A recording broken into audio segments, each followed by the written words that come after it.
Diwata, tulungan mong anak ko. Kanina pa sumasakit ang tiyan ni Ariel at nagsusuka na rin. Halos na hindi din kumakain. Iyak ng isang magulang kay Luna. Kaya naman mabilis ang dalaga na isinalab ang dahon ng saging na mayroong bigas at binalot iyon. At matapos ang pagbalot ay agad na kumuha si Luna ng tela upang ibigkis sa tiyan ng bata na halos mamutla na. Panatilihin po muna ninyo ang dahon ng sagi sa kanyang tiyan at huwag niyo pong ipapaalis sa kanya, wika ni Luna, at inihanda muli ang halaman na gamot sa susunod na pagpapagamot sa kanya. Sige, salamat Diwata. Maraming salamat sa iyo. Walang paglagyan ng pasasalamat ng matandang babae kay Luna, na halos maiyak pa sa harap ng dalaga. Binigay ko na ang bayad ko sa iyong ina, Diwata. Tinagdagan ko yun ng bigas dahil yun ang bagong patakaran ng iyong ina. Pero hindi ko po yun. Luna, naghihintay na ang susunod mong gagamutin. Putol ng ina ni Luna at pinigyan siya ng matalim na tingin. Ayos lang, Diwata. Ang mahalaga naman ay umaliwalas at kuminhawa si Ariel. Kaya naman hindi ko yung batid at pinangihinayangan ang matanda. At doon tuluyang umalis nang senyasan ito ng ina ni Luna. Ibinaba muli ni Luna ang tingin nang tila ba may babalang binigay sa kanya ang sariling ina. Alam niyang kasinungalingan ang lahat ng ginagawa nila at hindi yon itatanggi ni Luna. Ngunit masyado siya mahina upang sawayin ang sariling magulang at hindi ito sundin. Eto iha, medyo masakit ang parting to. Turo na matandang lalaki kay Luna. Mabilis muling nagsalab sa apoy ang dalaga ng dahon at kaagad na inilagay sa tuhod ng matanda na tingin ni Luna ay rayuma ang sakit. May isang herbal medicine si Luna na libro. Kaya naman kahit papaano ay may alam siya sa mga dahon na ginagamit sa mga taong nais na magpagamot sa kanya. Pero katulad nga ay hindi siya isang magagamot at isang diwata na katulad na lamang na tinatawag ng mga tao sa kanya sa itaas ng bundok. Isa lamang siyang simpleng babae na 22 anyos na nais mangarap sa ibaba ng bundok kung saan naroon ang syudad. Alam mo ba, Luna? Pumaba kami ng inay mo sa bundok kagabi. Halos ibang-iba rito sa itaas. Napakaganda at nakakabighani. Panimula ni Rosel sa dalaga si Luna habang nakatulala na tinatanaw ang ibabang syudad. Gusto ko rin magtungo roon sa syudad, pero tingin ko ay malabong mangyari ang bagay na yun. Wika ni Luna habang tinatanaw ang mailaw na parte sa ibaba ng bundok. Subukan mo kaya? Bukas ang gabi ng 8:00, tingin ko ay tulog ng ina mo ng mga oras na yun. Agad naman na umiling si Luna. Takot siya sa kanyang ina at alam na alam ni Luna na maaari siyang saktan at isako ng kanyang sariling ina kapag ginawa niya ang bagay na yun. Kaya naman hindi niya tinangkang na isiping bumaba sa ibabang parte ng bundok.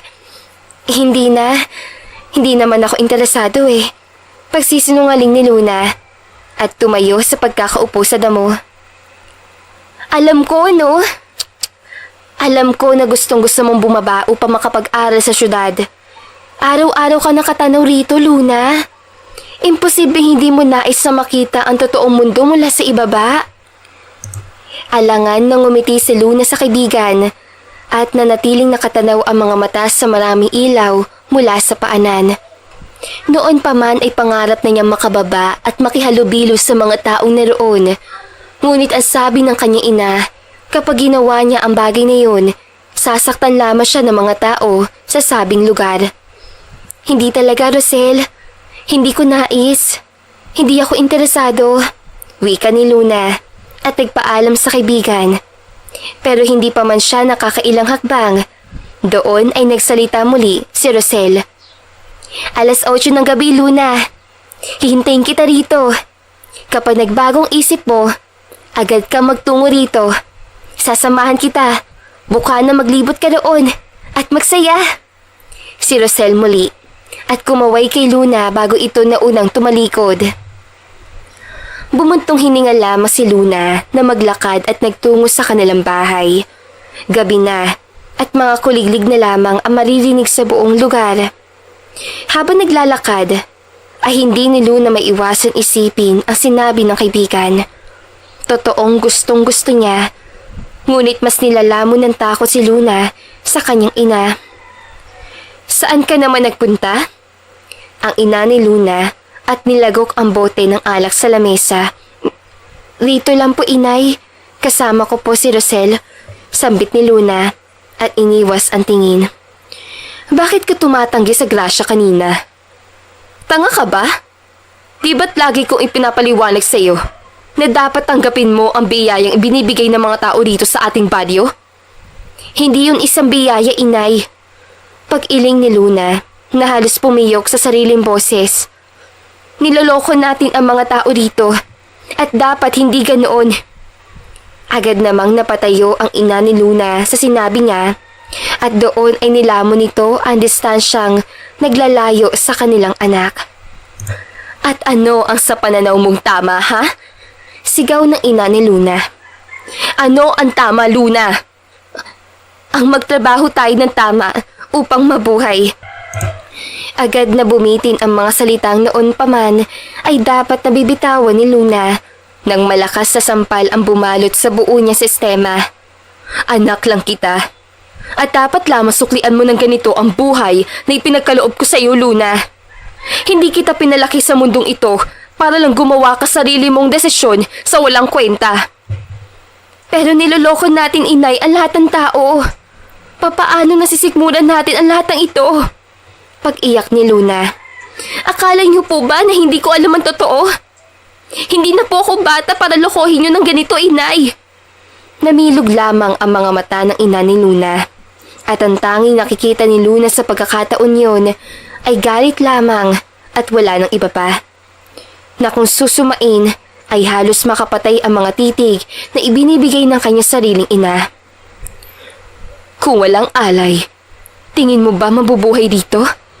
Yang mga yan ang nagpapakain at nagpatigas ng buto mo, Luna. At anong karapatan mo magreklamo, ha? Ang ina ni Luna. Mabuti pa matulog ka na. Pasasalamat bukas at dapat hindi ka puyat. Walang nagawa si Luna nang patayin ng kanyang ina ang gasela na nagbibigay liwanag sa buong kabahayan.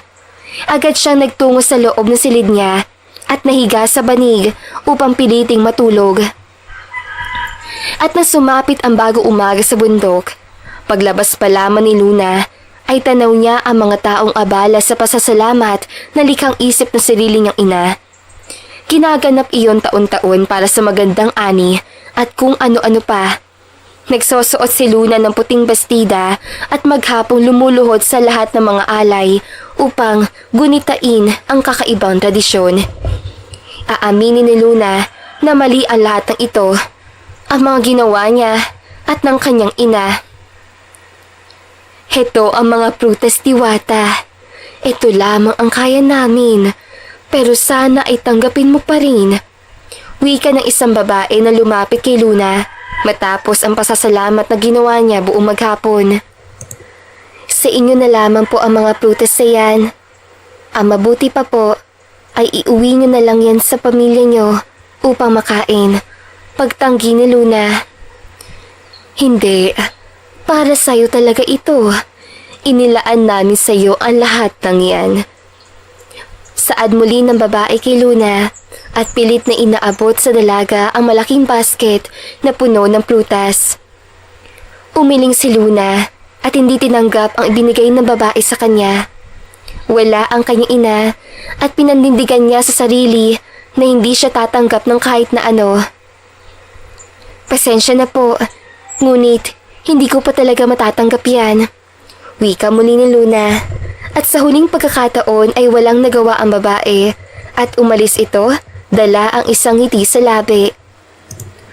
Nang sumapit ang gabi, ay agad na sinindihan ni Luna ang kasera. Nagliwanag ang buong paligid ng kanilang bahay.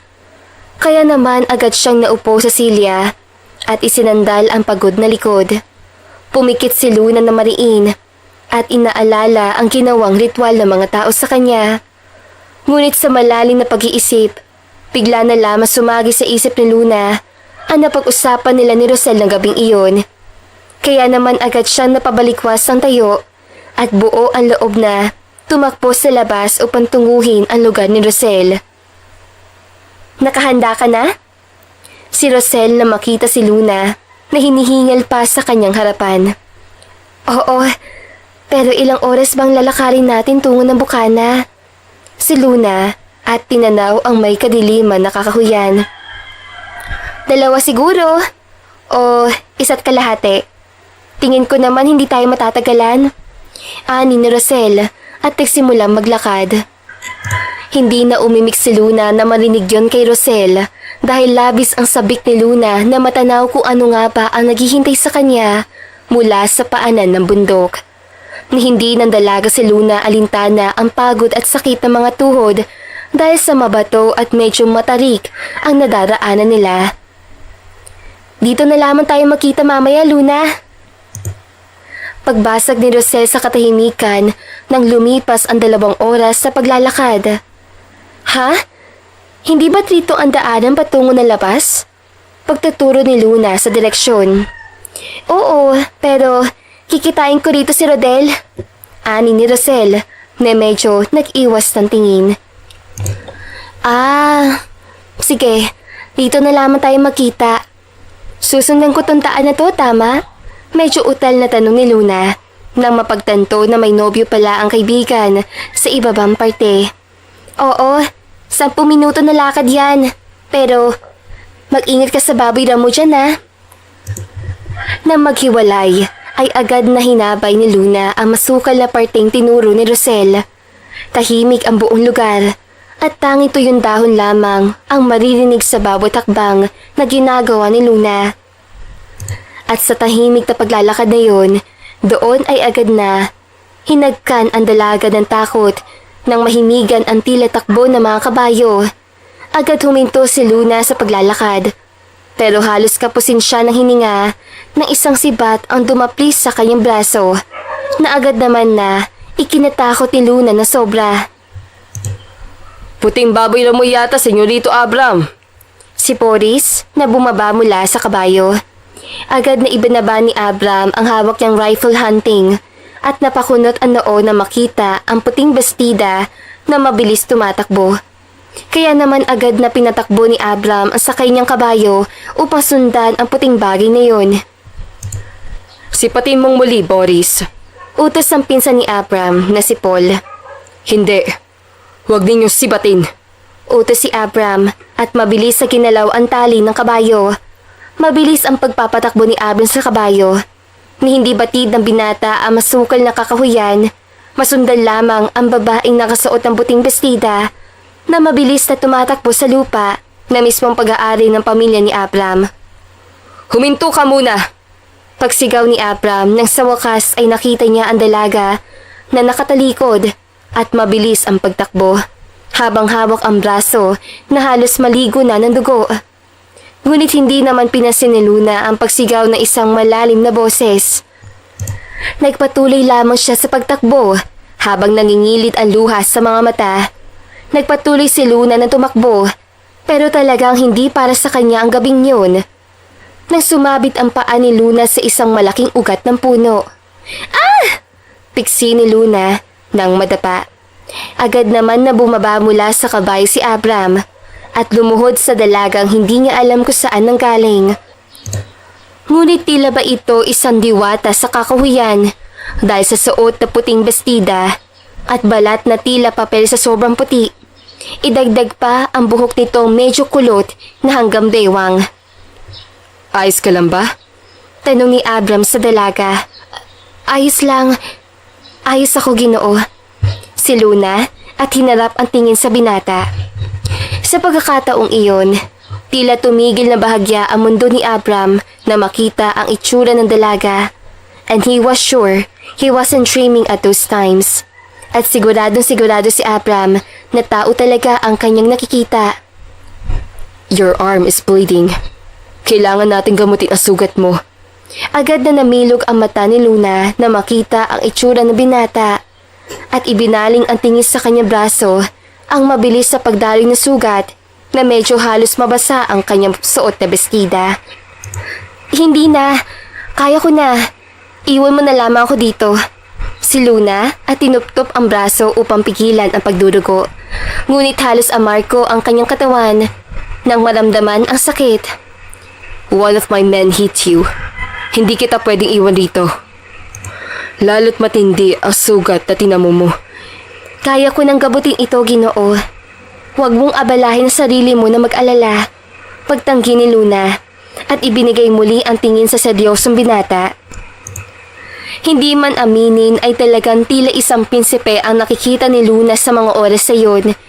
Ibaksiman niya ang isip at ituon yon sa sakit ng braso na nararamdaman. Nasa lupa ka namin. Mayroon dito na maliit na bahay. Pag-aari namin yun. Doon kita idadala upang magamot ang sugat mo. Puno ng pag-iingat na wika ni Abram. Takot na matakot sa kanya ang tila diwata na kaharap.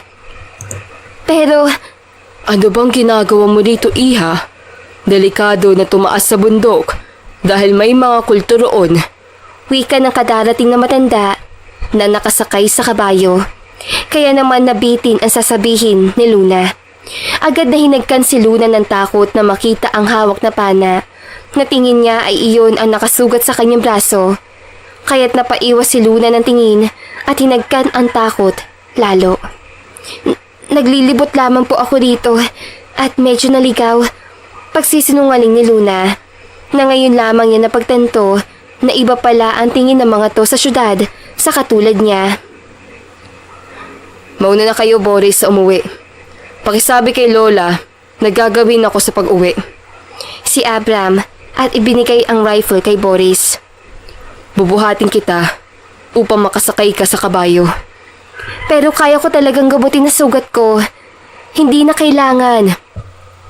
Please, ayoko matulog ngayong gabi na iniisip ko kung ayos ka lang ba at kung paano ginagamot mo ang sugat mo mag-isa. Saad ni Abram at hinubad ang itim na jacket na suot at inilagay yon sa likod ng dalaga. I won't do anything bad to you. Okay? I just want to treat your wound. Wala namang nagawa ang dalaga si Luna nang ilahad ng binata sa harap niya ang kamay nito. At nang hawakan ni Luna yun sa unang pagkakataon, pakiramdam ni Luna ay idinala siya sa langit nang maramdaman ng init na ipinamalas sa malaking palad na sumakop sa kanyang maliit na kamay. Kumapit ka sa akin na mabuti. Paos sa wika ni Abram at napahinga ng malalim nang halos yumayakap sa batok niya at maisakay sa kabayo ang dalaga. Salamat. Ani ni Luna na hindi makatingin. Here, hold to it well. Aalalayin kita sa ibaba, pero kumapit ka pa rin sa tali upang hindi ka mawala sa balance. Hindi ka ba sasakay, Ginoo? Tanong ni Luna na lumakad ang kabayo at nanatiling nakasunod lang ang binata sa kanya. Napangisi naman si Abram at nagtaas ng kilay at lumingon sa dalagang malambing na hinahangin ang buhok. Dadapa ang kabayo kapag ginawa ko yun. Agad namang namula si Luna at iniwas ang tingin nang makita ang kumpletong ngipin na binata at mapulang labi. Perpektong-perpekto yun at walang kapintasan ang muka. Hindi naman ako mabigat, si Luna, at pakiramdaman ang sariling bigat. I know. Malaki akong tao. Tingin ko, hindi na kaya ng kabayo kung idagdag ko pa ang bigat ko sa kanya. Si Abram at nangiti sa dalaga na tila diwata. Ni pananalita ay napakalamig sa tenga. Pasensya ka na, Ginoo. Napataas ang isang kilay si Abram at napaangat ang kurba ng lapi. Why are you sorry? Ako dapat ang manghingi ng tawad dahil sugatan ka na isa sa mga tauhan ko dahil sa akin. Hindi. Nagkamali ako ng daan. Hindi ko alam na pag-aari niyo pala ang lupaing ito. Hindi naman umimik si Abram. Nang matanaw ang maliit na bahay ay agad niyang ibinaba ang dalaga. At katulad ng una, ay halos kinakapos si Abraham na paghinga nang mahinigan niya ang pagdaing nito sa sakit. Pumasok muna tayo sa loob. Naroon ang medkit. Iba na rin ang simoy ng hangin rito sa labas. Maingat na wika ni Abraham dahil ayaw niyang matakot sa kanyang dalaga. Sige, Ginoo. Si Luna at sinundan ang binata na pumasok sa loob.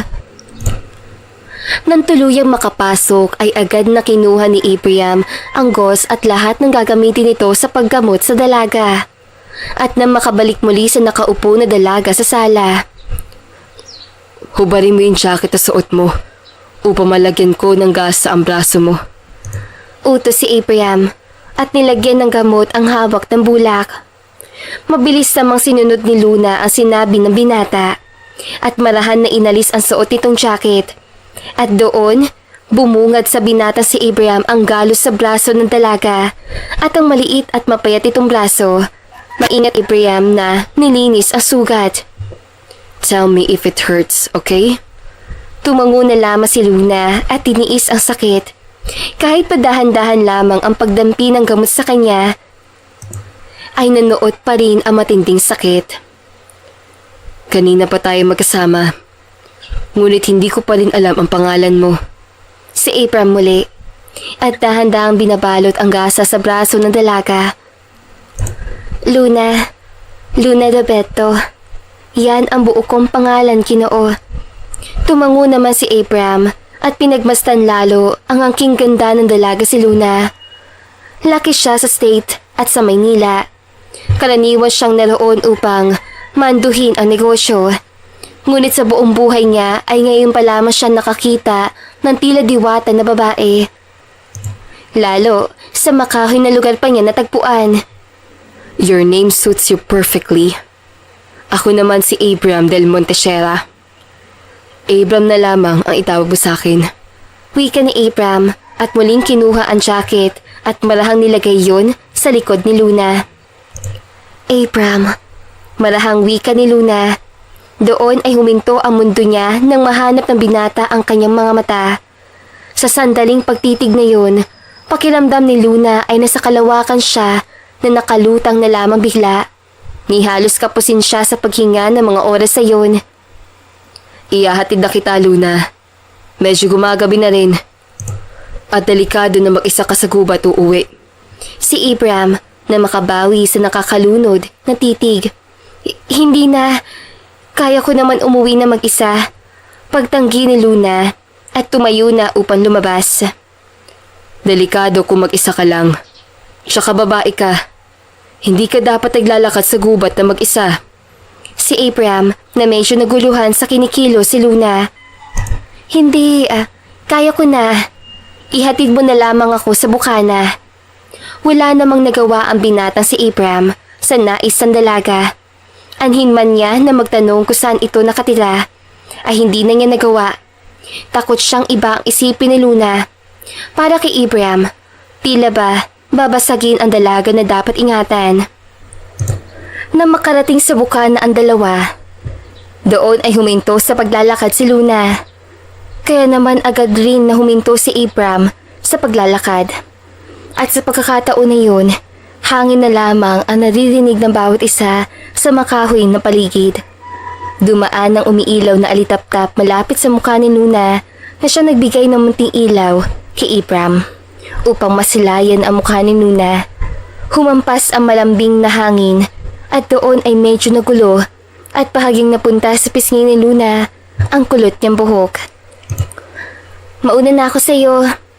Salamat sa paghatid at paggamot ng aking sugat. Tatanawin ko itong utang na loob.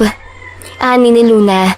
Kaya naman napigilan si Abraham na ayusin at ilagay sa tenga ng dalaga ang buhok na ito. Ilang minuto pa ba bago ang bahay niyo dito? Ani ni Abraham. 2 oras sa lakarin po. Ngunit hindi ko yun patid dahil sanay na ang mga paa ko. Ani ni Luna na umalpas ang puso. Ayaw niyang bigyan ng kahit na anong ideya ang lahat na nangyari dahil malabong mangyari ang lahat ng iniisip niya. Do you have a flashlight? Masyadong madilim ang lugar na dadaanan mo. Ani ni Abraham na di maiwasang mag-alala. Maliwanag naman ang buwan at wala rin masamang tao dito. Sige na, hahayo na ako. Salamat nga pala rito sa jacket at pagtulong mo ulit. Ani ni Luna at tumalikod na upang umalis. Titig na lamang ang nagawa ni Abraham nang tumalikod na muli si Luna. Nais niyang tumigil ang oras sa bawat paglayo ng dalaga. Ngunit katulad ng isang normal na tao, patuloy na lang ni Abraham na tinitignan si Luna hanggang sa makalayo at hindi na ni Abraham maaninag ang puti nitong bestida. Damn, hindi yun isang panaginip. Bulong ni Abraham sa sarili na makauwi sa mansyon. At hanggang sa pagtulog ay tila ba ginugulo siya ng maikling alaala na pakiramdam niya ay hindi maalis sa kanyang sistema. May problema ba, iho? Balita ko ay may nangyari daw sa gubat kagabi. Ang lola ni Abraham na abala sa paghigop ng black coffee nito sa maliit na tasa. Nangyari? Si Abraham na bahagyang napakunot ang noo. Boris told me that there was a woman in the forest who got lost. Nasugatan at idinala mo sa maliit na bahay doon. Ang lola muli ni Abraham at ibinaba ang tasa. Who is she? Baka naman isang kultong babaeng yun na nanggagaling sa itaas ng bundok. Agad namang napapikit si Abraham. Tila nairita sa hindi totoong paratang. No, she's not. Tingin ko ay niligaw lamang siya sa lupain natin. Nasugatan siya ni Boris sa pagkakasibat at nag-aalala ko dahil walang tigil ang pagdurugo na sugat sa kanyang braso. Ani ni Abraham. Tumango na lamang ang lola ni Abraham na sinabi ng binata. Have you visited La Paraiso? Yeah. Nagdesisyon ako na dito muna manirahan. While the La Paraiso Hotel project is still under construction. Naisip ko i-delay ang bagong hotel sa New York at mag-focus muna dito.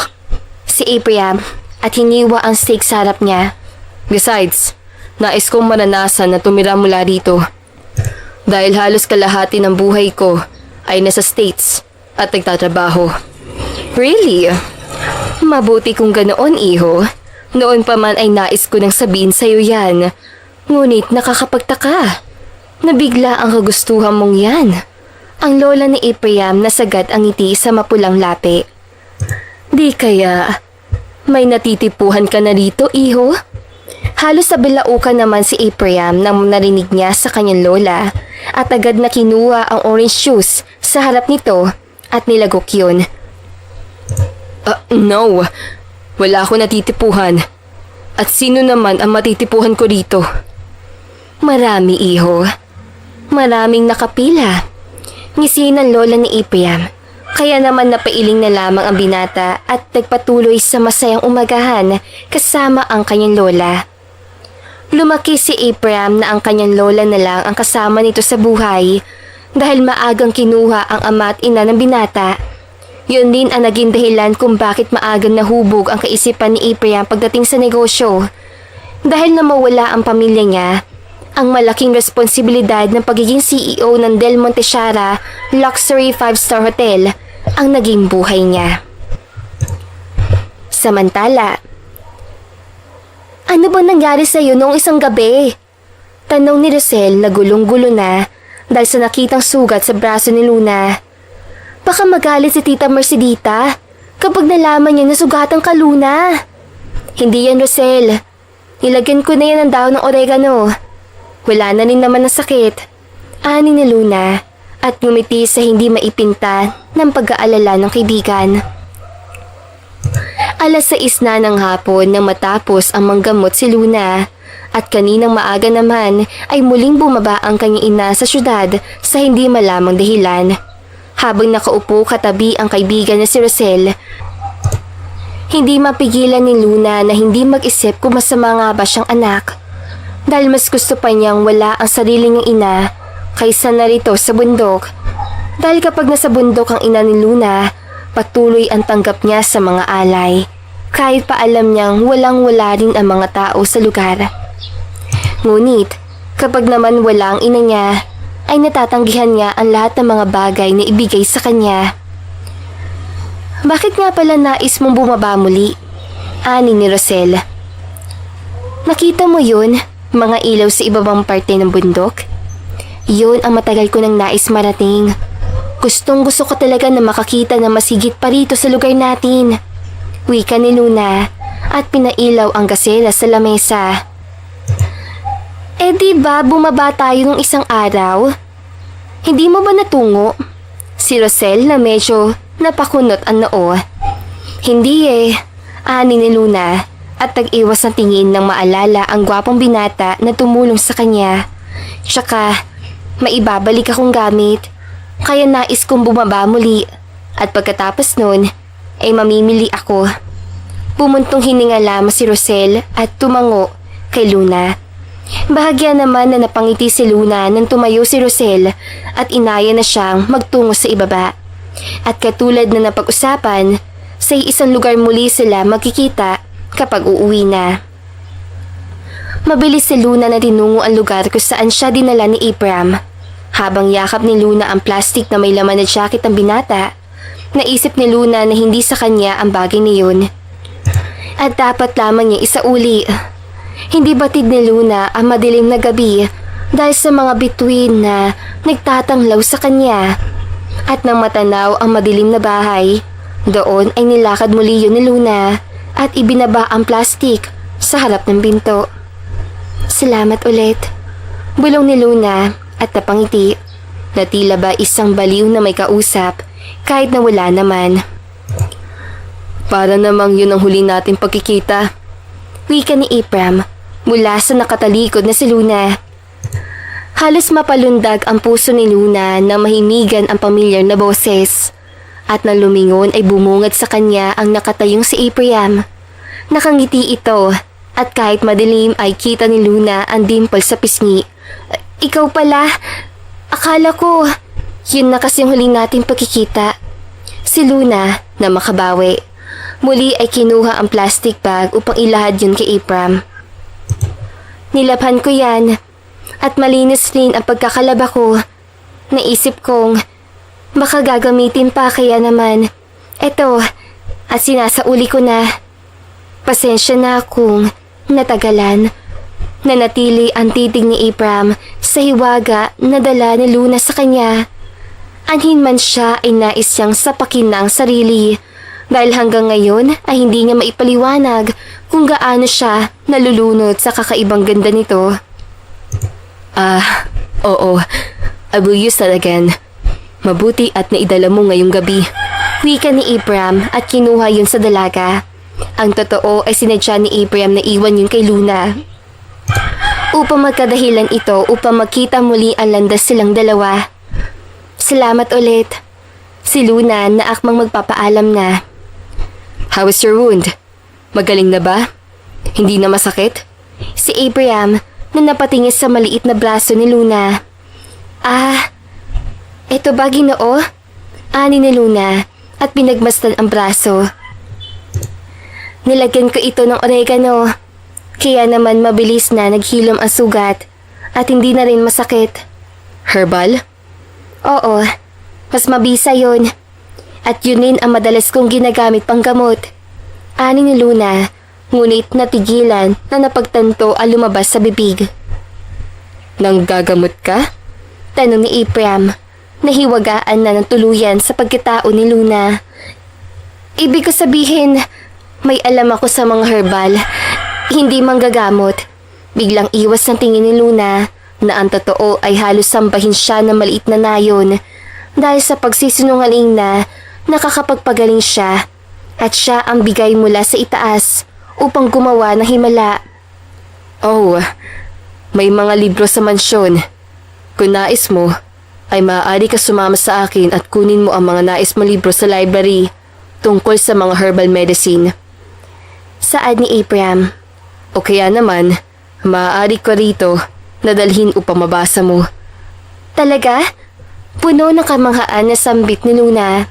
Wala pang ideya si Luna sa mga pangarap dahil ang tanging naintindihan lamang niya na magkaroon ng isip ay ang responsibilidad na gawa mismo ng kanyang ina. Ngunit malinaw kay Luna ang pagiging interesado sa mga herbal medicine. Yeah, maraming libro sa library. Especially books, dahil dating doktor ang aking ina. Wika ni Abraham na hindi masyadong binubuksan ang tungkol sa kanyang ina. Gusto ko magtungo sa library. Hindi pa ako nakakakita ng maraming libro. Hindi ko alam ang itsura ng library.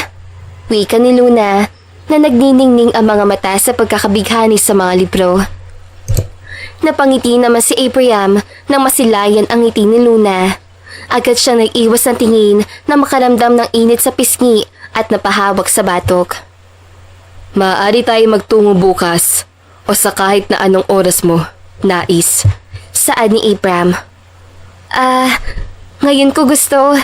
Pero may gagawin pa kasi ako ngayon sa bayan. Alangan na sambit ni Luna. Ano ang gagawin mo?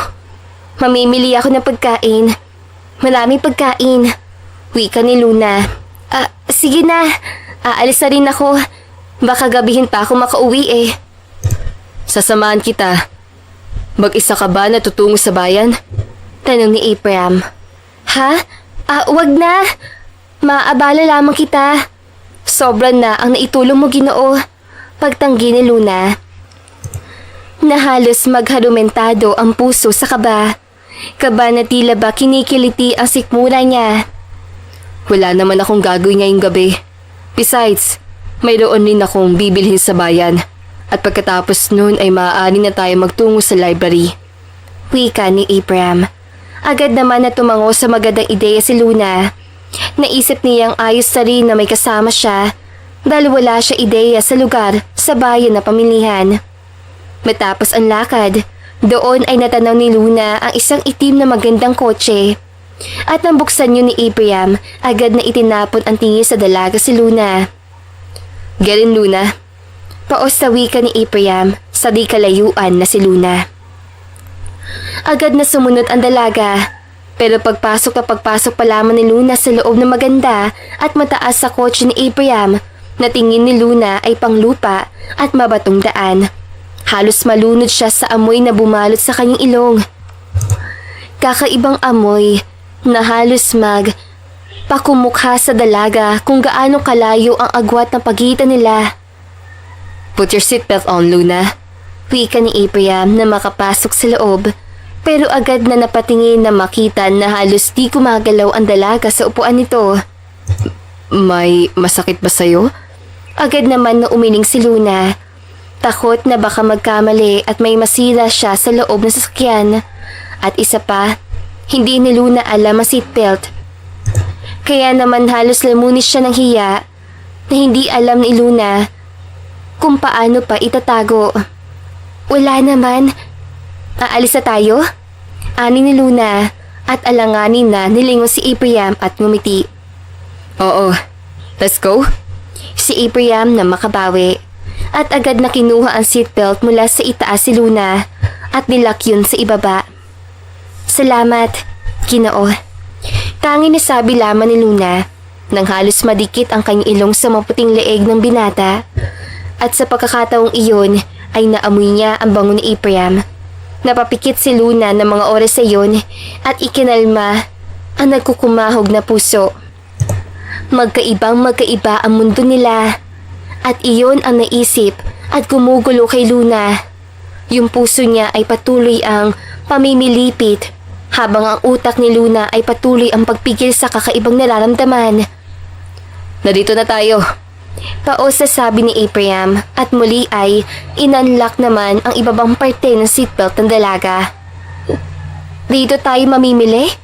Utal na sambit ni Luna nang tanawin ang malaking gusali na puno ng mga mabibili na mga gamit at kung ano-ano. Ngayon pa lamang ng dalagang si Luna na nakakita ng gusali. Kaya naman labis ang kamangaan nito, lalo pa na maglakad si Abraham at sundan yun ni Luna.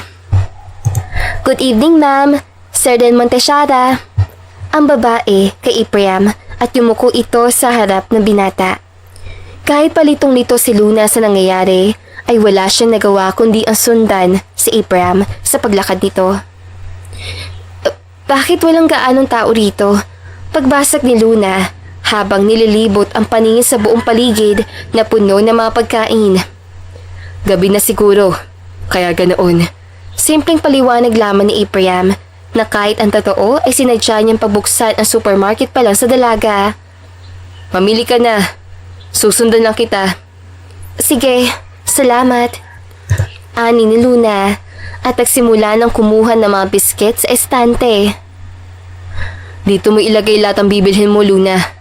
Ani ni Abraham habang tulak cart na nakasunod kay Luna. Habang naglalakad, ay hindi maiwasan ni Luna na tapunan ng tingin ang malaking binata na nakasunod sa kanya. At sa bawat tapon at sulyap ng tingin, walang ginawa si Luna kundi kamanghaan lang si Abraham. Okay na siguro ito, ani ni Luna matapos makalahati ang cart ng mga biscuits. Are you sure you don't need anything else? Oo. Nabili ko na lahat ng nais kong bilhin. Wika ni Luna. At kinuha ang wallet niyang sira na sundan si Abraham sa bayaran. 650 pesos po, sir. Saad ng cashier. Doon ay yakmang lalabas na ni Luna ang kanyang pera. Ngunit tabitin niyo na may ilabas ni Abraham ang card at binayaran ang lahat ng kinuha ni Luna. Ako na magbabayad. Ani ni Abraham ng tapunan ng tingin ang nanlalaking mata ni Luna. Pwede mo pang dagdagan kung nais mo. Masyado pa tong konti. Tingin ko ay hindi ito aabuti na matagal sa'yo. Hindi. Dapat ako na lang ang nagbayad. Nakakahiya na. Ikaw na ang nakatit sa akin dito. Ikaw pa ang magbabayad ng pinamili ko. No worries, Luna. Masaya ako kapag ginagawa kong bagay na to. Saad ni Abraham na napawi ang ngiti nang mapatulala sa namumulang pisngi ni Luna. Yeah, napakasaya ko.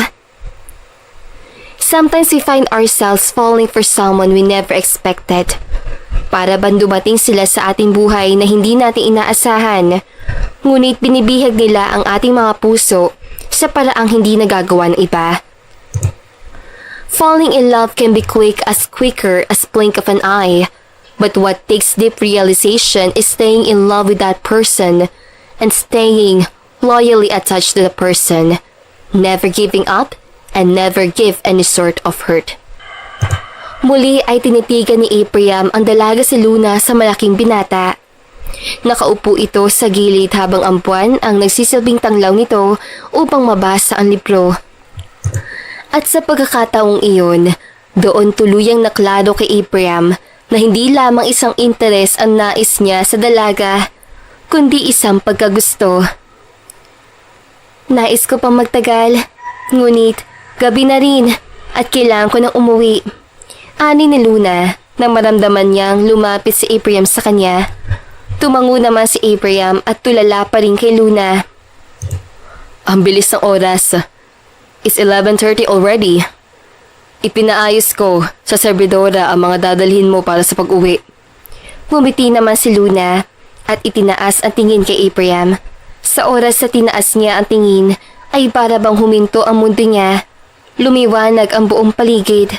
Ang bilis ng tibok ng puso ni Luna na tanging si Abraham lang ang dahilan ng kabang hindi niya naiintindihan. Salamat rito sa libro. Natutuwa talaga ako na makilala ka, Abraham. Ang dami kong nakita na ngayon ko pa lamang nakita sa buong buhay ko. Ani ni Luna at mapaklang na pangiti. Sana hindi pa ito ang huli pa natin pagkikita. Hindi talaga ito ang huli, Luna. Wika ni Abraham na nakatingin sa mga mata ni Luna na para bang kalawakan sa ganda. Maraming beses pa ito mauulit at hindi yun matatapos. Ilang segundong tumagal ang titig ni Luna kay Abraham at mas lalong nagdapina ang kaibahan nilang dalawa. Napangiti na lamang si Luna na maramdaman ang literal na kirot sa kanyang puso. Aasahan ko yan, ani ni Luna at doon ay nagpa siya ng umuwi. Hinatid ni Abraham ang dalaga sa bukana. Katulad ng mga naunang senaryo, ay matigas pa rin ang pagpupumilit ni Luna na ayaw nitong magpahatid. Ibigay mo sa akin ang numero mo para kapag nakauwi ka na, ay alam ko. Wika ni Abraham at inilabas sa bulsa ang kanyang cellphone. Ibinigay yon kay Luna. Wala akong cellphone. Ani ni Luna na ibinaba ang tingin na makaramdam na matinding hiya. Hindi ko rin naman alam gamitin kaya hindi ko rin naisip na magkaroon. Agad naman na napakunat ang noo ni Abraham. Naisip niyang may tao pa palang walang cellphone sa panahon na yun. Ngunit hindi niya ipinakita ang pagkagulat. Well, gusto mong samahan na lang kita kahit sa malayong parte lang? Si Abraham na makabawi. Hindi na. Kaya ko naman. Salamat tito. Saad ni Luna at itinaas ng bahagya ang naka-tote bag na may mga libro. Salamat ulit. Okay, take care. Magkita tayo ulit bukas. Paos sa wika ni Abraham. Doon ay kita niya ang pamumula ng pisngi ni Luna kahit pa madilim dahil sa maputi nitong balat. Sige, ingat ka rin Ginoo. Nang maglakad muli ay hindi mapigilan ni Luna ang napangiti. Sobrang saya niya at tila nababaliw dahil sa ngiti na ayaw mabura sa labi ni Luna. At para bang may nagdiriwang din sa tiyan. Nakakaiba na sabihin na binata na naisip pa siyang makita nito na maraming beses. Ano yan, Luna? Si Rose nang nakarating si Luna sa lugar kung saan ang tagpuan. Ito ba? Mga pagkain ito. Ipamimigay ko mamaya pag uwi natin. Para naman kahit papaano ay makatulong ako. Wika ni Luna at nagpatuloy sa paglalakad. Ha? Di ba ipinagbabawal ni Aling Mercedita na gastusin mo ang alin na binibigay sa'yo ng mga tao? Si Rosel na napakunat ang noo. Ngumiti naman si Luna na mapakla.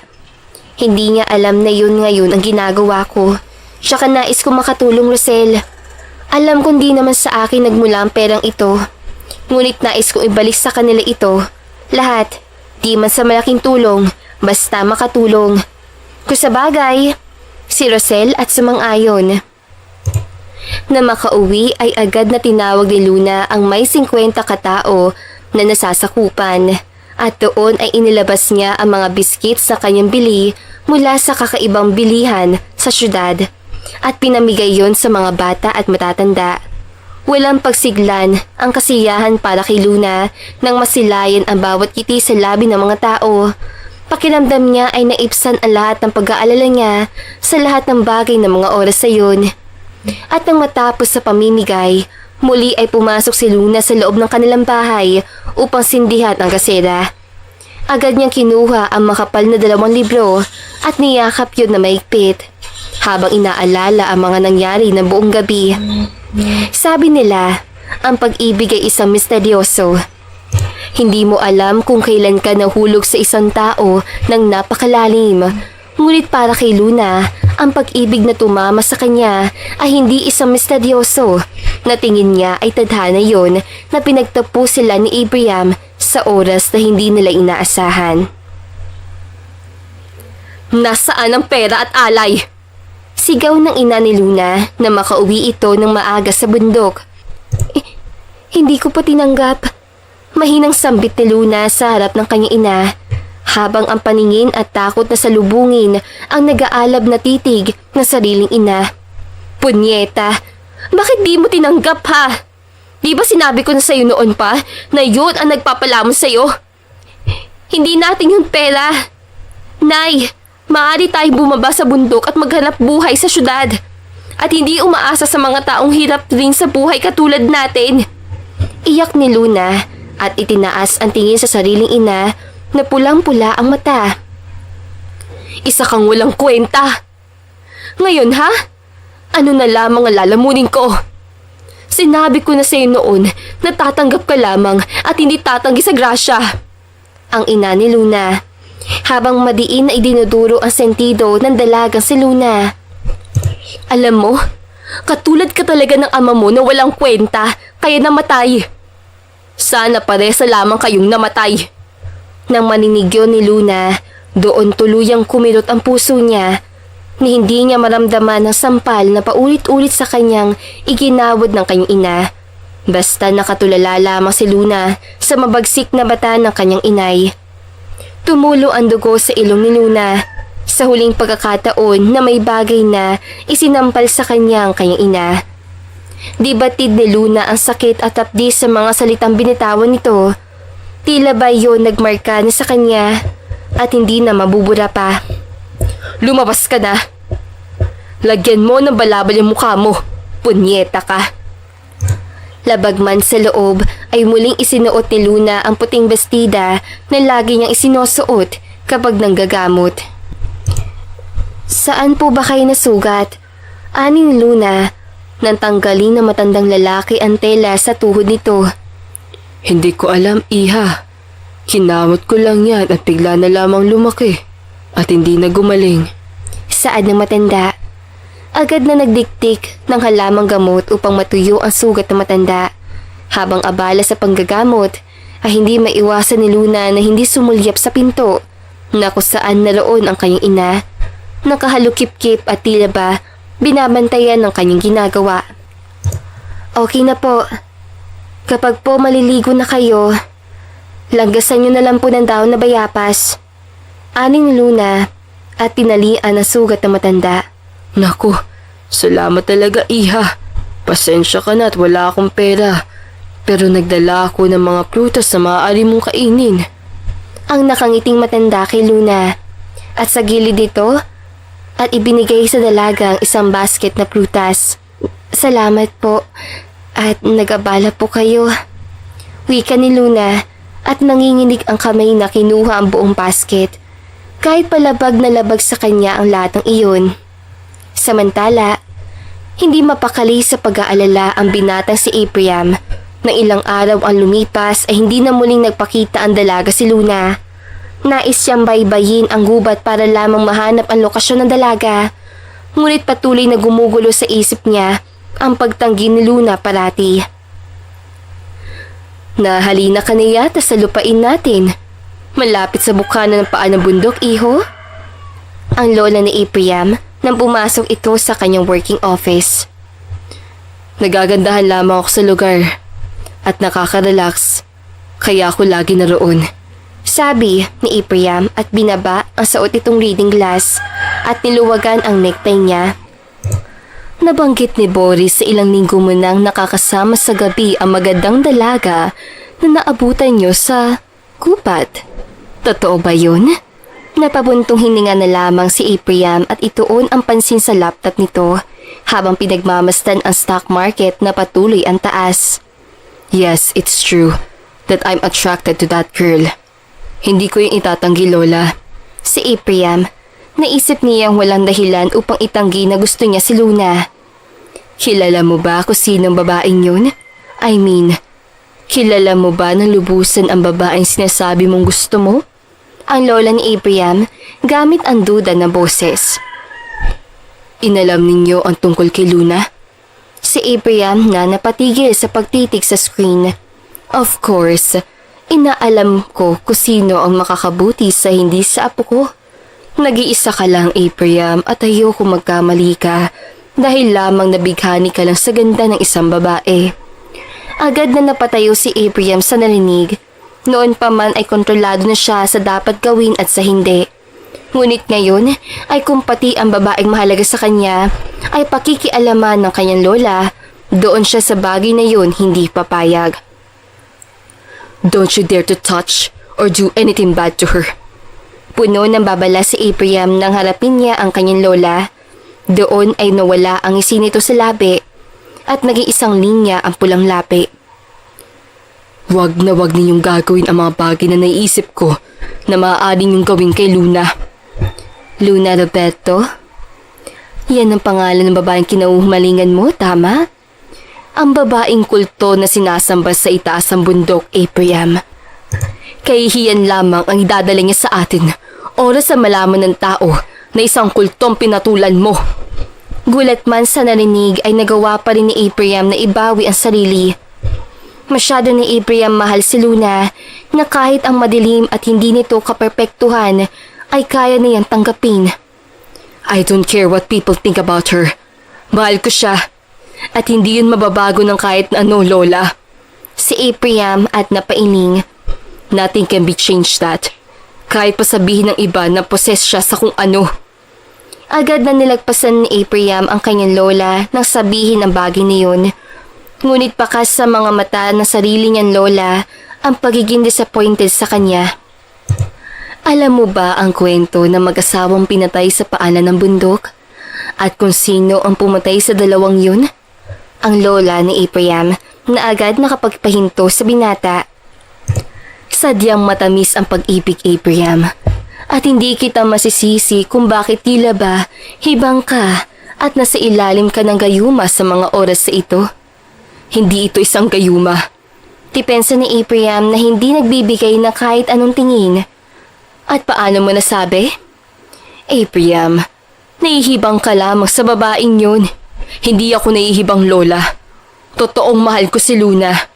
Na kahit ayaw nyo ay ilalaban at pipiliin ko pa rin mahalin ang babae sinasabi na lata kulto. Si Abraham na halos kasing laki na ng kidlat ang boses sa silid. At paano mo nagagawang ipakita ang pag-uugali niyan, Abraham? Ha? Yan ba ang utos sa'yo ng kultong yun? Agad na pinutol ni Abraham. Aren't we just wasting our time here in this completely useless argument? I'm tired as hell, please. Walang kwentang argumento? Ang mga kultong yan ang dahilan ng pagkawala ng iyong ama at ina, Abraham. Alam niyo ni Luna. Hindi ba niya sinasabi sa iyo na ulila na rin siya at matagal nang patay ang sarili niya ring ama at ina? Ang lola ni Abraham na puno ng pagkamuhi. Ako ang nagpalaya sa lahat ng tao sa Laura. Kaya nagtungo sila sa bundok at doon namuhay at gumawa ng sariling paniniwala. Magsinungaling sa iyo ang babaeng yun. Malamang ay ginagamit ka lamang niya upang maghiganti sa ginawa ko sa kanya at patayin din tayo ng walang sapat na dahilan, Abraham. Tila nanlamig ang sikmura ni Abraham sa narinig niyang iyon. Noon pa man ay pilit niyang inuunawa ang pagkawala ng kanyang ama't ina ng biglaan. Maraming haka-haka, ngunit nanatiling walang sagot sa lahat ng yun para kay Abraham. Napapikit lamang siya na mariin at walang anumang salita ang lumabas sa kanyang lapi. Na hindi si Abraham galit sa mga oras sa iyon at wala siyang ibang iniisip kundi ang dalagang si Luna. Samantala, ito ang huling sama ko sa iyo, Luna. Nakakatakot kasi na baka malaman ni Aling Mercedita na sinasamahan kita rito sa pagbaba sa bukana. Alam mo naman yun, di ba? Wika ni Rosel habang sabay nila ni Luna na tinatahak pababa ang bundok.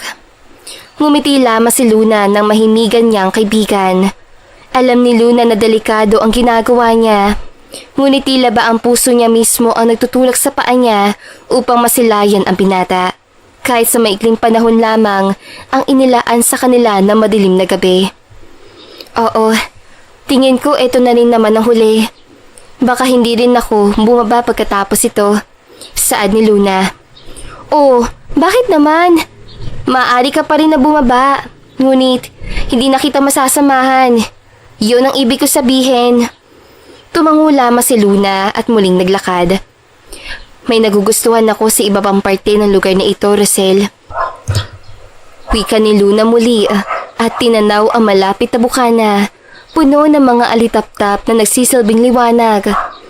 Pero sa tingin ko, mali na umibig ako sa taong yun. Kaya naman magpapaalam na ako sa kanya. Yun ang ibig ko sabihin. Sa pagkakataong iyon, doon na pagtanto ni Luna na walang patutunguhan ng pag-ibig niya para sa binata. Magkaiba ang mundo nilang dalawa at sa bagay pa lamang na yun, tingin ni Luna ay hindi na sumang-ayon ang mundo para sa kanila. Mapait ang lahat ng bagay na naiisip ni Luna habang papalapit ng papalapit ang mga paa niya sa lumang bahay kung saan walang tao at madilim ang paligid. Nang makarating ay agad si Luna na napaupo sa maliit na veranda at niyakap ang libro na hawak at humampas ang malamig na hangin ng panggabi. Kanina ka pa? Agad na napataas ang tingin si Luna nang mahimigan ang pamilyar na boses. Sa ilang linggo na hindi pagkikita, pakiramdam ni Luna ay umabot yun na matagal na panahon. At ganoon din ang nararamdaman ni Ephraim na makita ang dalaga na tulala sa veranda. Kauupo ka lang rito. Hinihintay ka. Ani ni Luna at tumayo sa pagkakaupo. Bakit? Bakit po ko hinihintay? Wika ni Ephraim na napakunat noon na makita ang bakas na pasa at sugat sa leeg ni Luna. Yung mga libro, isasauli ko na.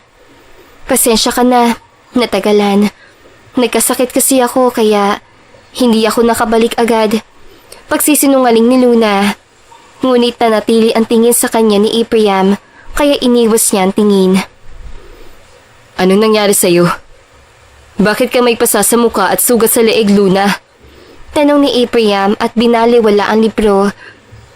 Nadapa ako sa bukana.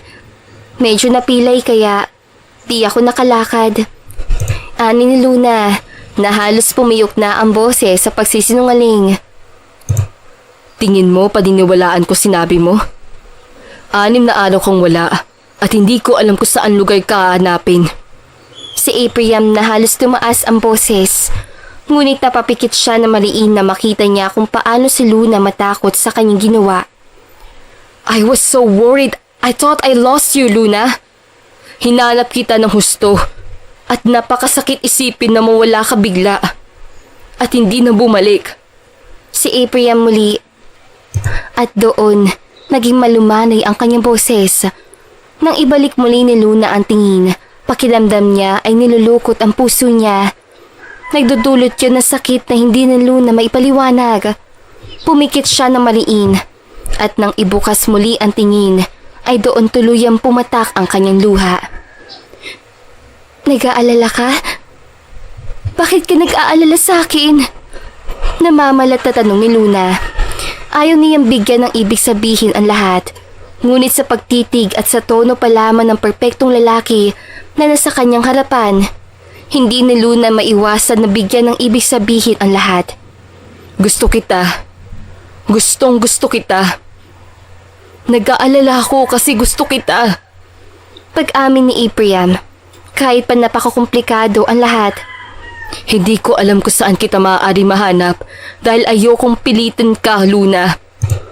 Ngunit wag mo sana akong paghintayin ng ganoon katagal dahil pakiramdam ko mababaliw ako kakaisip kung ayos ka lang ba o kung ano ang nangyari sa'yo.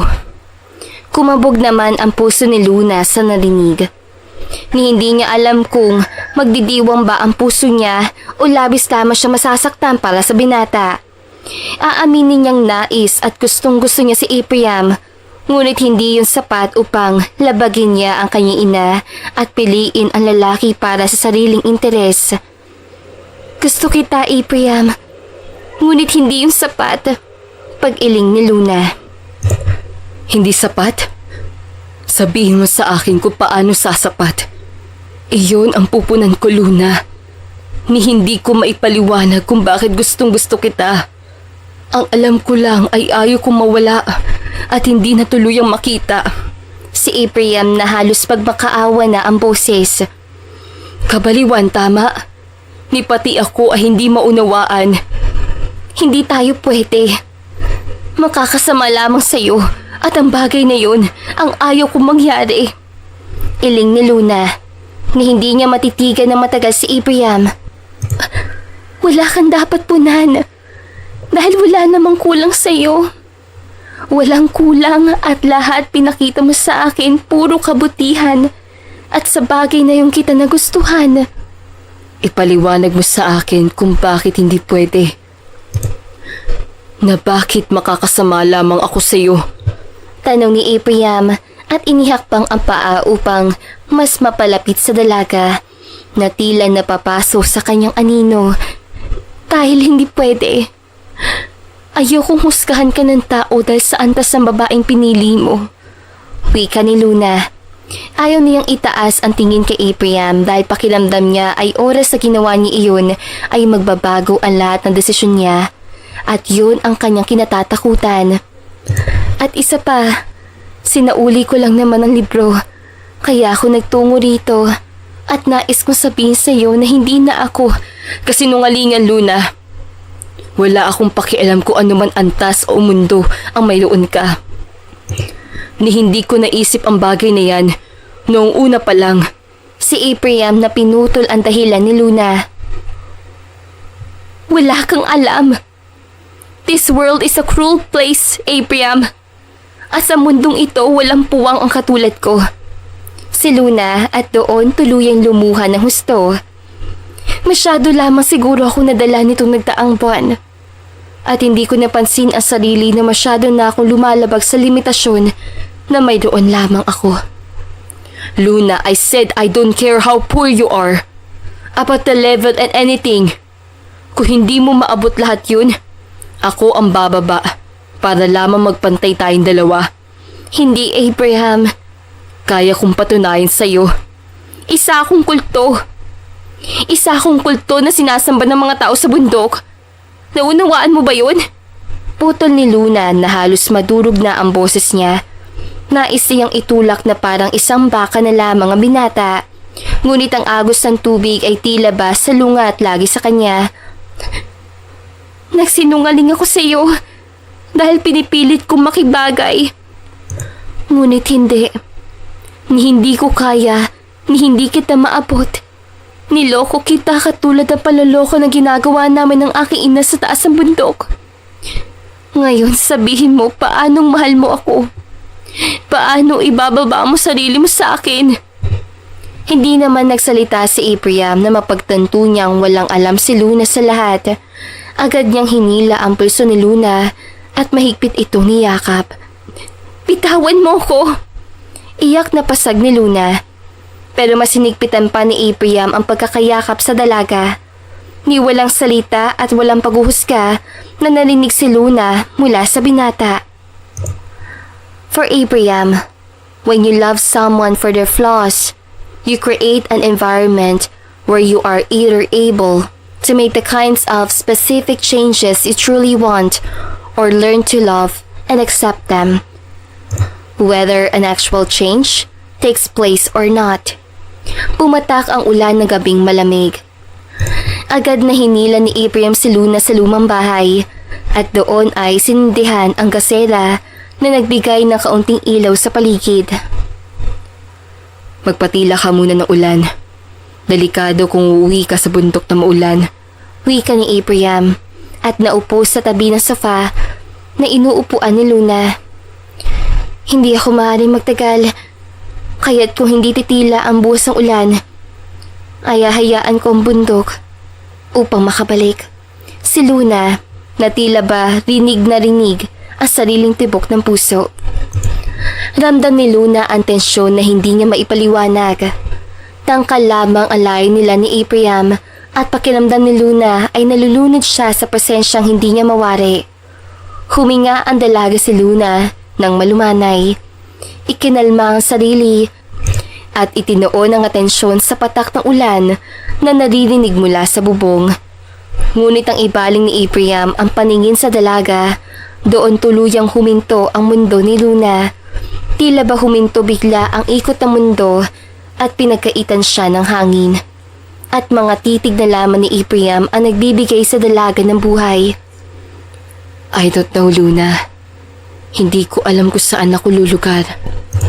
Halos ibulong na lang ni Abraham na unti-unti niyang sinakop ang distansya sa labi ni Luna.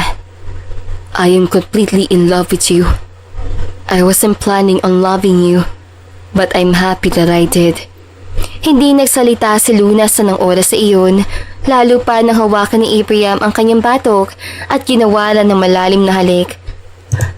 Hindi alam ni Luna ang gagawin, ngunit ayaw niya maputol ang pagtatakbong yun. Doon na rin ni Luna na malayan na halos ihiga na siya ni Abraham sa sofa. Mahal kita. Bulong muli ni Abraham at hinalikan siyang muli. Habang ang kamay ni Abraham ay naramdaman ni Luna na sumasakop sa kanyang balat, bumaba ang halik sa pisngi ni Luna hanggang sa mapunta ng leeg At ang mga kamay na binata si Abraham, unti-unting tinatanggal ang tela sa bawat parte ng katawan ni Luna. At sa pagkakataon na nagpasakop si Luna sa binatang labis at husto niyang minamahal, halos isigaw niya ang buong pangalan ni Abraham na gabing iyon, kasabay na marahas na pagpatak ng ulan sa buong paligid. Nang matapos ang tagpo na yun ay kita ni Luna ang mahimbing na tulog ni Abraham sa tabi niya. Pumikit siya na mariin at tuluyan lumuha. Ibinigay niya ang kanyang sarili sa lalaking mahal niya. Sa kabila ng hindi pagkasigurado kung mahal din ba siya ni Abraham, maraming pumapasok sa isip ni Luna at purong negatibo lamang iyon. Agad na nagbihis si Luna at sa huling pagkakataon ay pinatakan niya ng halik ang binata at tuluyan ng nilisan. "Punyeta ka!" Sigaw agad ni Mercedita na makita si Luna pagpasok ng bahay. "Malandi ka talaga! At sino ang kinikita mo sa ibabang bundok?" Agad na pumalahas ang takot para kay Luna nang makita ang namumulang mata ng kanyang ina at ang baril nito sa lamesa. Nalamig ang sikmura niya sa oras sa iyon at hindi malaman ni Luna kung sasagot pa siya o hindi. "Nagsauli lang po ako ng libro sa isang kaibigan, inay." Nanginginig na sambit ni Luna. Pero hindi iyon pinakinggan ni Mercedita. Agad nitong dinampot ang itim na baril. At bago pa man maitutok yun kay Luna, doon ay mabilis na kumaripas ang takbo si Luna. "Ruel! Berto! Habulin niyo!" Matalim na sigaw ni Mercedita. Habang si Luna ay walang tigil sa pagtakbo, ni walang maunawaan ang dalaga si Luna sa lahat. Ngunit pakiramdam niya ay para siyang natutuyong dahon sa sobrang pagod at takot. Bumaba muli si Luna sa bundok, ngunit hindi pa man nakakalayo at nahimigan niya ang mga tauhan ng kanyang ina. "Handun pa! Habulin mo, Ruel! Bilisan niyo! Makatakas yan at magsumbong sa ibaba!" Mga sigawan na mas lalong nakapagpakaba ng gusto kay Luna, kaya naman mas binilisan niya pa ang takbo. Habang analalabo ang paningin sa pagluha, pero hindi pa nakakalayo, ay agad na napatid si Luna na malaking ugat ng puno sa paa at yon ang naging sanhi ng paggulong niya sa lupa. "Punyeta! Pinahirapan mo pa kami!" Hingal na wika ni Roel at tinampot si Luna sa pagkakasadla. "Pakawalan niyo ako! Parang awan niyo na!" Ani ni Luna na halos maglumpasay sa lupa. "Tanga! Ano na lang ang magiging pera namin kapag ginawa namin yun, ha?" Asik ni Roel at hinilahod si Luna. "Pakiusap!" Ani ni Luna, ngunit nagpatuloy pa rin ang paghilahod sa kanya hanggang sa makarating yun sa kabukana kung nasaan ang kanyang ina. "Ipasok niyo dito, Ruel!" Sigaw ni Mercedita na makita si Luna at hinipak ang sigarilyo sa kanang kamay. "Inay! Pakiusap! Huwag mo pong gawin sa akin to!" Paghingi ni Luna ng pakiusap sa kanyang ina, umaasang magbabago ang isip ito. Ngunit katulad ng inaasahan ni Luna, walang tenga ang nakikinig sa kanya at tuluyan siyang ipinasok sa silid at ikinulong roon. "Nagkamali lamang ako na binuhay pa kita. Sana pala ay hinayaan na lamang kitang mamatay." Wika ng ina ni Luna nang pumasok ito sa silid na sumapit ang gabi. "Gusto ko lamang makatulong, inay. Kaya nais kong bumaba sa bundok at maglande sa syudad. At wag mo kong tawaging inay dahil wala akong anak na malanding katulad mo." Putol ni Mercedita at itinuto kay Luna ang baril. Tila ba ng lamig ang sikmura ni Luna sa narinig. Hindi niya alam kung saan ba siya matatakot sa pagkakataong iyon. Ni hindi maibukas ang labi dahil sa matinding pagkabigla at patuloy na pagluha. Tama lang na pinatay na sarili mong ina ang mag-asawang Del Montesiada. Dahil wala sila mga kwentang tao. Tama din ang desisyon ng sarili mong ina na patayin ang sarili mong ama kasi suwail siyang lalaki katulad mo. Sigaw muli ni Mercedita at tinutok ang baril kay Luna. Na makabawi ay agad iyong binawi ni Luna. Hindi pa man ni Luna maproseso lahat. Ang tanging pumasok lamang sa utak niya ng oras sa iyon ay makatakas sa mundo kung saan siya ibinaon ng akala niyang kanyang ina. Akala mo makakatakas ka? Tingin mo tatanggapin ka ng lalaki kinahuhumalingan mo? Kalokohan! Imposibleng hindi alam na binata na yun na anak ka ng kapatid ko, Luna! Sigaw ni Mercedita at agad na kinuha ang baril at itinutok at pinutok yun kay Luna. Agad na lumabas si Luna, niwala siyang tidampunan na tingin sa lahat ng taong nagkakagulo. Halos mabingi rin ang dalaga dahil sa putok ng baril. Maulan ang gabi, ngunit hindi yun batid ni Luna. Sundan niyo muli si Luna! Sigaw ni Mercedita at doon halos ang yabag ng mga taong nasa itaas ng bundok at rinig na rinig ni Luna. Hindi ako maaaring mamatay dito! Wika ni Luna sa kawalan. Habang mabilis ang pagtakbo ni hindi alintana ang maputik at madulas na babaan. Nandito! Dali! Kuputin niyo na mahuli natin, Benedict! Sigaw muli na lalaki. Muli ay walang tigil na tumakbo si Luna. Pagod man ay hindi niya yung batid. Basta ang nasa isip niya ay makatakas. Nang matanaw ang bukana at naramdaman ang mga taong nasa likod niya. Napapikit na lamang si Luna ng mariin at patuloy na tumakbo sa gabing maulan at tinanggap na lamang ang magiging kapalaran.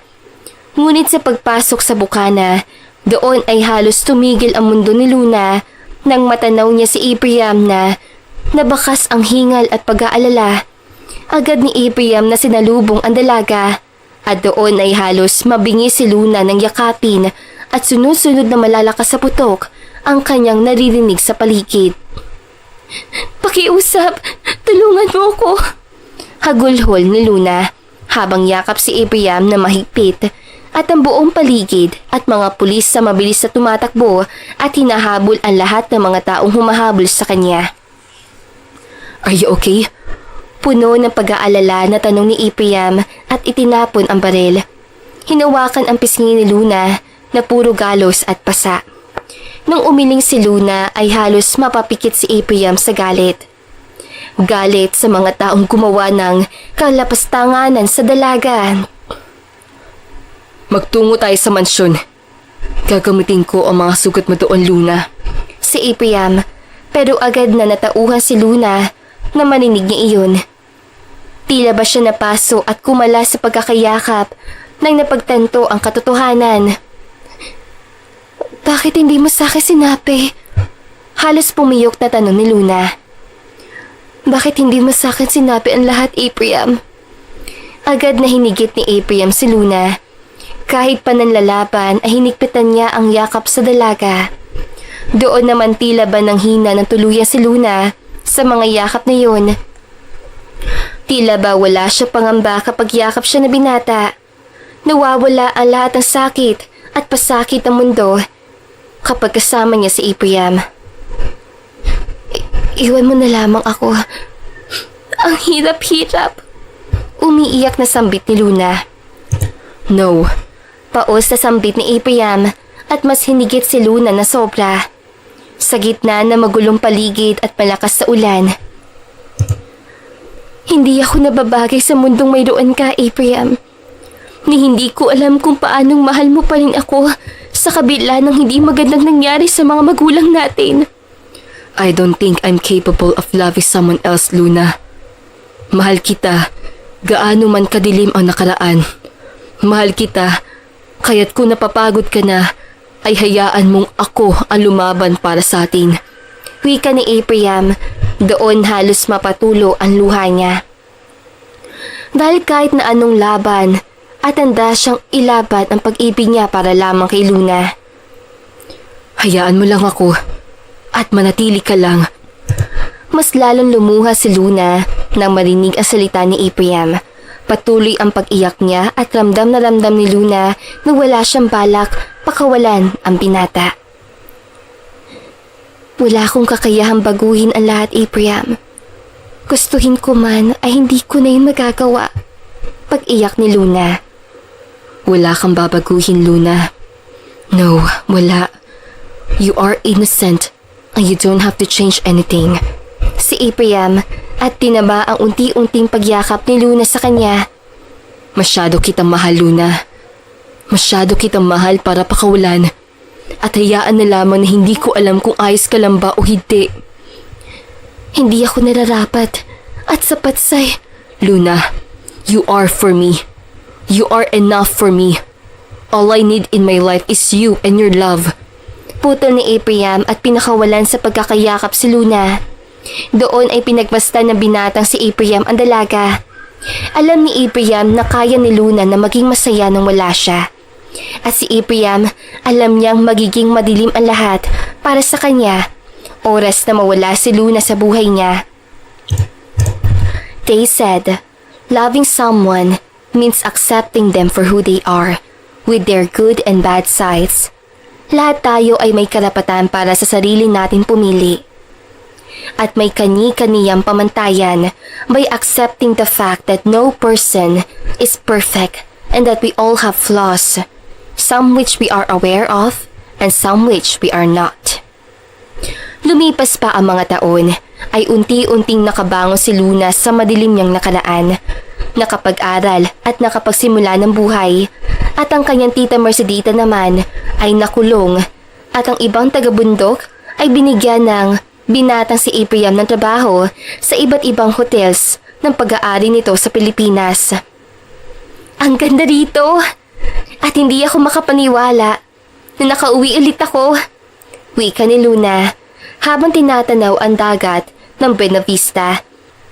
Na noon lang ay tinatanaw niya mula sa itaas ng bundok. You like it? Si Apriam na makalapit kay Luna na malayo ang tingin. Oo naman. Marami rin akong masayang alaala rito sa pagkabata ko. At mula nang mamulat. Mamulat saan? Tanong ni Apriam at niyakap ang bewang ni Luna. Agad namang nakaramdam ng pag-init ng pisngi si Luna at napanguso. Tila ba sumagi sa kanyang alaala ang gabing inaling niya ang sarili sa binata. Sa lahat ng bagay. And what are those things, Tukso muli ni Apriam at pinigyan ng halik sa pisngi si Luna. Ang mahalin ka. Isa yon sa pinakamahalagang bagay. Wika ni Luna. At doon ay kumalas sa pagkayakap si Apriam sa kanya at pinaharap siya sa harap nito. Napuno ng katanungan ang mga mata ni Luna. Nangumiti ng pagkatamis-tamis ang lalaking nasa harap niya, habang si Apriam naman ay tinitigan ang babaeng makakasama niya sa simula at hanggang sa katapusan. Mahal kita, Luna. Wika ni Apriam at ngumiti muli at huminga na malalim. Every day seems like a blessing since I met you, Luna. I feel so lucky and honored to be in love with you. With all of my heart. Lagi kong tinatanong sa sarili, bawat araw, kung may malibas sa akin, asa kung paano pagmamahal kita dapat alagaan upang manatili ka sa akin. I can't imagine my life without you. Everything seems better when you're around. Alam kong hindi sapat ang sinasabi ko sa iyo, ngunit ikaw ang pinakadakilang bagay na nangyari sa akin at mahal kita ng buong puso. Unti-unting lumuhod si Apriam sa harap ni Luna na agad na nagpaiyak ng husto sa dalaga. Napailing si Luna na mahinigan kung paano kine-question ni Apriam ang sarili kung paano siya mahalin. Dahil totoo ay mahal na mahal ni Luna si Apriam kahit pa ito ay walang gawin. Sa kabila ng hindi ka perpektuhan at pagiging perpekto. Kaya naman, nais kong hingi ng iyong kamay at maikasal sa iyo, Luna. Si Apriam at pinuksan ang pulang box na may lamang singsing. Agad na tumango si Luna at hindi na binigyan pa ng oras si Apriam na makatayo. Agad niyang hinalikan ang binata at niyakap. Dahil doon, halos mapahiga ang dalawa sa puting buhangin ng isla ng Buena Vista. Oo naman, Apriam. You are my everything, my love. Let's embark on this beautiful journey called marriage together. Wika ni Luna, at muli ay niyapos ng halik ang binata na tila ba hindi nakakabawi sa naging sagot niya. I love you, Luna. Mahal na mahal kita. Saad ni Apriam. I love you so much, Apriam, that if I had to choose between you and the world, I chose you. At dito na nga po nagtatapos ang magandang istoryang ito. Naway magustuhan ninyo. Hanggang sa muli. Paalam! Malayo ka man, mahal, lagi mo tandaan. Hindi magbabago, pag-ibig ko'y sa'yo lamang.